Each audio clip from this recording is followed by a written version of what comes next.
Let's go to San Antonio. Gino.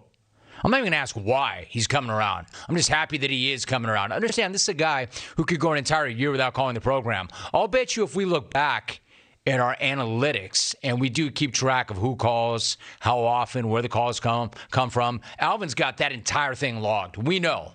I bet if I were to go back, I bet Gino's gone more than a year at times without calling.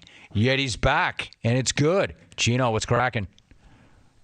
Yeah, Romy, thanks for taking my phone call as always, my man. I realize that, especially today, other things are going around in the news and no one really cares to talk about the Players' Championship, much less the announcers for the Players' Championship. But does Gary Koch think that referring to someone's three-wood as less than driver, does he think that's clever? Because it's really not. Hey, Gare, every time A Zinger goes to you and says, what club's he going with on that second shot? If he's got a three-wood in his hand, just say he's got a three-wood in his hand. Because you know what less than driver is? It's any club that's not a driver. It could be his putter, the gap wedge, a four-iron, anything that's not a driver. Stop trying to be clever and just answer the question, you old dork.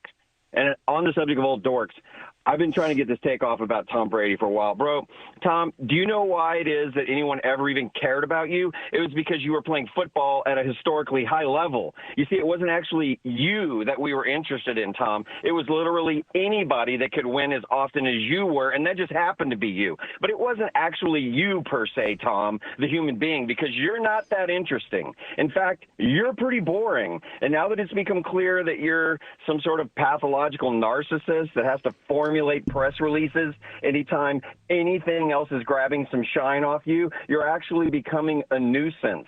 You know that Tom Brady movie about Tom Brady, starring Tom Brady, written by Tom Brady? Nobody outside of a bunch of sycophantic New Englanders even care about that. And these are the same people that think Good Will Hunting and The Town are feel-good documentaries and hope their kids grow up to be relatively smart janitors and or bank robbers, preferably both.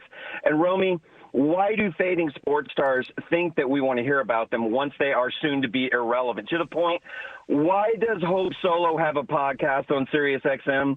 The first time I heard the ad for the Hope Solo Speaks podcast, I thought maybe Baby Yoda had learned how to talk. But no, we're actually talking about Hope Solo, the female former soccer player who has apparently stopped assaulting family members long enough to record her own podcast and says she's going to set the record straight and that everybody has been talking erroneously about her. You know what, Hope? Nobody's talking about you other than your parole officer. And I know Andy Warhol said everybody gets 15 minutes, but do they all get a podcast or a movie that they wrote about themselves? Athletes that are on your way out the door, show some dignity and just go away. We only liked you when you were relevant. And now that you're not, the guy who takes my order at the Wendy's feels way more relevant to me than you do. Thanks, Ronnie. My man, rack him like that's smack-off material. It is. On a random Tuesday in the middle of March. This is why guys like that, and there is separation. Like, where's your separation? There is your separation. I want to eat his children. 99% of you, I could say to you, here is your assignment. Do better. Do better than what that guy just did. And I'll tell you what, no time limit. Take as much time as you need. Go away. Come back tomorrow. Come back at the end of the week. Come back next week. Come back in a month. Come back in a year. And most of you couldn't do that. And it's understandable. It's like, I'm not judging you. I'm judging him.